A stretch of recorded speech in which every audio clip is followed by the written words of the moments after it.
नमस्कार। अल्पसंख्यक की परिभाषा हमारे संविधान में नहीं दी गई है। अल्पसंख्यकों को या माइनॉरिटीज़ को कई प्रकार की सुविधाएं मिलती हैं। Union territory Jammu and Kashmir से लेकर 9 राज्य ऐसे हैं जिसमें हिंदू अल्पसंख्यक है, हिंदू माइनॉरिटी है जनसंख्या के लिहाज से, पर वहाँ पर हिंदुओं को, अल्पसंख्यकों को मिलने वाले फायदे नहीं मिलते हैं। इसका कारण जो है वो राज्य सरकार नहीं है, इसका कारण केंद्र सरकार है। पिछले 7 सालों में बीजेपी की सरकार है, उन्होंने भी इस चीज़ को करेक्ट करने की कोशिश नहीं की। पिछले 7 सालों में मोदी जी ने ऐसा कोई काम नहीं किया या ऐसा काम नहीं किया जिससे 9 राज्यों में जो अल्पसंख्यक हिंदू है उनको उनके अधिकार मिल सके, उनको अल्पसंख्यक होने के फायदे मिल सके। यानी कि अगर हिंदू मेजॉरिटी में है तो भी पिस रहा है और जहाँ पर माइनॉरिटी में है तो भी पिस रहा है। फॉर एग्जांपल मैं आपको बता देता हूँ, मिजोरम में हिंदू 3% है, नागालैंड में 9% है, मेघालय में 11% है, लक्षद्वीप में 3%, जम्मू एंड कश्मीर में 28%, पंजाब में 38%, 58% सिख है, मणिपुर में 41%, अरुणाचल में 29%। लेकिन इसके बावजूद भी इन 9 राज्यों में जो अल्पसंख्यक के जो फायदे हैं, जो स्कीमें हैं, जो वेलफेयर की स्कीमें हैं, जो सुविधाएं हैं, जो स्कॉलरशिप है, वो मुस्लिम्स को, क्रिश्चियंस को और जो बाकी कम्युनिटीज़ हैं उनको मिलते हैं, हिंदुओं को नहीं मिलते हैं। 1992 में कांग्रेस को माइनॉरिटी की बहुत चिंता हुई और उन्होंने national commission for minority act पास कर दिया और 23 अगस्त 1993 को एक नोटिफिकेशन जारी कर दिया जिसमें उन्होंने क्रिश्चियन, सिख, पारसी, बौद्ध को माइनॉरिटी घोषित कर दिया।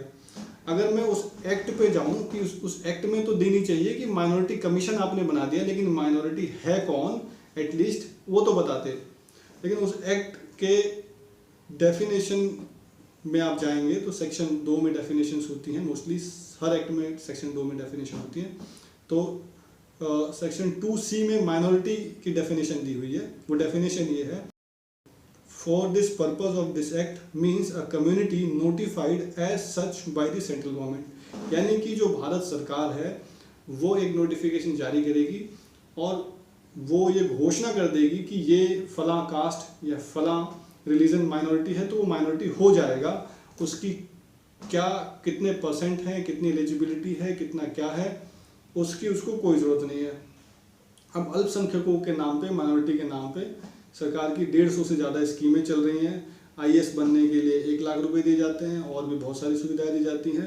इसके अलावा फ्री एजुकेशन, फ्री इलाज और धार्मिक शिक्षा का अधिकार, स्कॉलरशिप, फिर फाइनेंशियल एड, दुनिया भर की चीज़ें हैं वो सब दी जाती हैं। अब माइनॉरिटी या अल्पसंख्यक कौन है? 1% वाला है, 2% वाला है, 10% वाला है, वो कुछ पता नहीं है इसका। माइनॉरिटी के लिए एलिजिबिलिटी क्या है? नेशनल लेवल पर पहचान होगी, स्टेट लेवल पर माइनॉरिटी की पहचान होगी या डिस्ट्रिक्ट लेवल पर होगी, ये भी कुछ पता नहीं। अब आप एक पॉइंट में रखना चाहूँगा कि कानून में अगर आप कोई भी कानून उठा के देखेंगे उसके सेक्शन 2 में डेफिनेशंस होती हैं।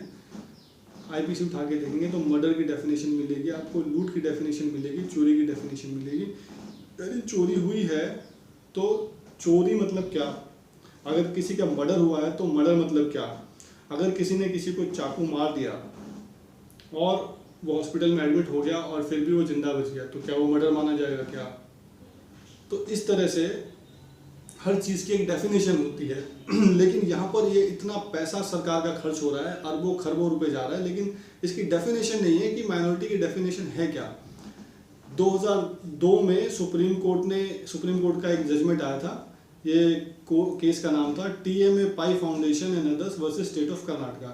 इस केस में कोर्ट ने अपने फैसले में यहाँ तक कह दिया था कि भाषाई या धार्मिक अल्पसंख्यक की पहचान राज्य स्तर पर होनी चाहिए, ना कि राष्ट्रीय स्तर पर। लेकिन इसके बावजूद भी अभी तक इसको लागू नहीं किया गया और जो डेफिनेशन है वो राष्ट्रीय स्तर पर ही चल रही है, जिसका कारण ये है कि अगर इन 9 राज्यों में हिंदू अल्पसंख्यक है तो भी वो बहुसंख्यक ही माना जाएगा। वहाँ पर उनको फ़ायदा मिलना चाहिए लेकिन वो फ़ायदा नहीं मिल पाएगा। अगर जो एक्ट पास किया गया, अगर उस एक्ट में भी इसका सॉल्यूशन है, अगर मोदी सरकार ये चाहे एक नोटिफिकेशन जारी कर दे कि फला स्टेट में ये हिंदू जो है वो अल्पसंख्यक है, तो वहाँ पर हो जाएगा। लेकिन आप देखिए कि ये वो भी नहीं कर रहे हैं। अब आगे देखते हैं कि इसका सॉल्यूशन कब निकलता है और कैसे निकलता है। धन्यवाद।